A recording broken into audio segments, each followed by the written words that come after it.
वाल्मिक कराड लवकरच बाहेर येणार आहे आणि त्यानंतर सारं काही नीट होईल अशी एक धक्कादायक ऑडिओ क्लिप व्हायरल झाले। त्या क्लिपवरून मनोज जरांगे यांनी कुणाला आणि काय इशारा दिलाय पाहूया। नका ते सोड फिरू दीपक सोबत आता नाही ते साहेबांच्या रडारवर आले सगळं। हो हो हो आणि आता अन्नाची बेल होणार आहे, सगळं होणार आहे, व्यवस्थित होणार आहे की हो हो हे आता पोलीस स्टेशन पाशी बाईट देऊ लागले सर भेटले। तुम्ही बघितलं ना मागे, कशाला तुम्ही हे करता? बर विरोधात फिरू नकोस, तो साहेबांच्या रडारवर आलाय। वाल्मिक अण्णाची बेल होऊन सर्व व्यवस्थित होणार आहे। तुम्ही बघितलं ना मागे, कशाला हे सारं करताय?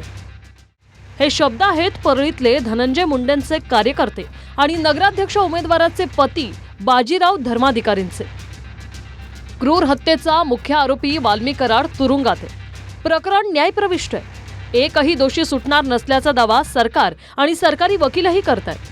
मात्र दुसरीकडे धनंजय मुंडेंचे कार्यकर्ते छाती ठोकपणे वाल्मिक कराडला जामीन भेटणार आहे म्हणून तुम्ही धनंजय मुंडेंसोबत या असं धमकीवजा आवाहन कार्यकर्ते करताना दिसताय। हॅलो भाईसाहेब, पुन्हा काय चूक झाली माझी? तुमची नाही चूक भाईसाहेब, मी वरी सुमुळ्या चाललोय, फक्त नगर सेवकाला नाही चाललो। वरी काय चाललं? अध्यक्ष पदाला सगळं आपलं चाललोय, फक्त नगर सेवकाला नाही चाललोय। अभिमान भाऊ ना मला निरोप दिला होता। हो ना, म्हणले भाईसाहेब कारण मी तुला आता आपण एवढे जीवाभावातले आपण सगळे मिळून करणार नाही बाकी काही नाही, जायचीच गरज नव्हती तिकडे। नाही ते नगर सेवकाला बार बार बार बार आम्हाला कुणाला विश्वासात घेऊन दिलत नाही। मी आहे ना डायरेक्ट नगराध्यक्ष तुमचा असल्यास तुम्हाला नगरसेवकाची काय गरज आहे? नाही ते नगर सेवक असल्यामुळे ते मागल्या 8 वर्षापासून आम्हाला काहीच केलं नाही। आहे बाबा, पण आता तुमच्या बहिणीच नगराध्यक्ष होणार होत्या ना? हो ना, नाही होणार तर आहे तसं।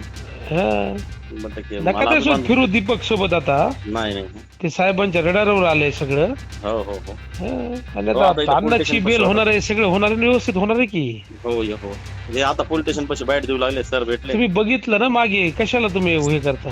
बर नका थांबू, त्याला सरळ म्हणा इलेक्शन पुरता विषय होता म्हणा माझा। बर झालं म्हणा, आता माझ्या भैयाचे संबंध म्हणा, आता ते नाराज झालेत म्हणा। आता हो हो डायरेक्ट सांगा त्याला, म्हणजे ते त्रास देत नाही। उद्या काम करायचे, रजिस्टर करून घ्यायचे सगळे आपल्याला।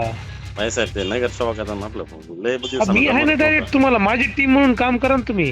हो ते तरी पण ते नंतर ते सोबत जाण्यामुळे गल्लीतल्या पोराला त्रास जास्त झालेला आहे माझ्यापेक्षा। त्याच्यावर काय रुकणार आहे आपलं गल्लीतल्या माणसामुळे? नका राहू तुम्ही, गणू नका राहू तिथे आता। हो हो काय कशामुळे प्रवेश केला, म्हणजे काय त्याने पैसे दिले का? नाही काहीच नाही, 1 रुपया नाही घातला कुणाकुणाच नाही। कशासाठी काय काय उलटच ऐकायला येतंय।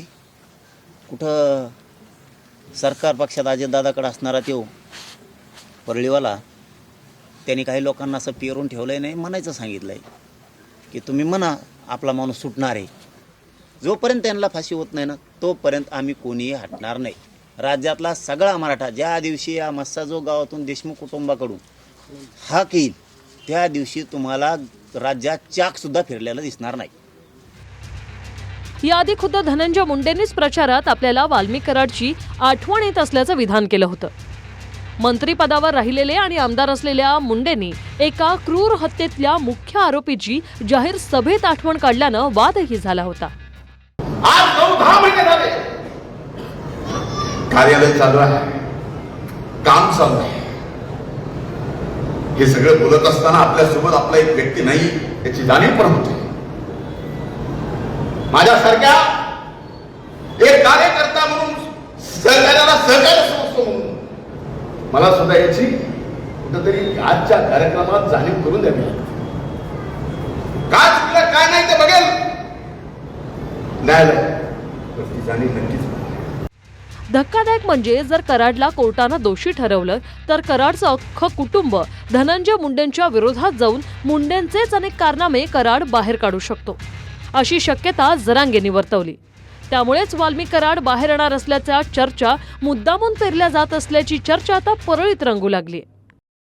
मग ते ज्याच्यासाठी हे कृत्य त्या आरोपीने केलं, 1 नंबरच्या आरोपीने, संतोषभाई देशमुखांच्या प्रकरणातल्या त्या सरमाड्यांनी का कारमाड्यांनी, त्याच्या कुटुंबाच्या लक्षात आलं की आपल्या माणसानं पाप याच्यासाठी केलं आणि याने आपल्या माणसाच्या हातून पाप करून घेतलंय आणि हो बाहेर कुटुंब बोलतं होणार आहे शेवटी काय, आणि त्या कुटुंबाने बोलतं झालं पाहिजे।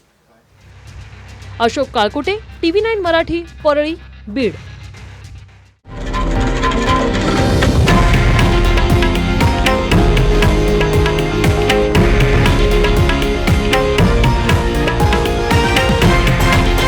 हे आहे देशातील नंबर 1 न्यूज नेटवर्क आणि आपण पाहत आहात TV9 मराठी, एकमेव.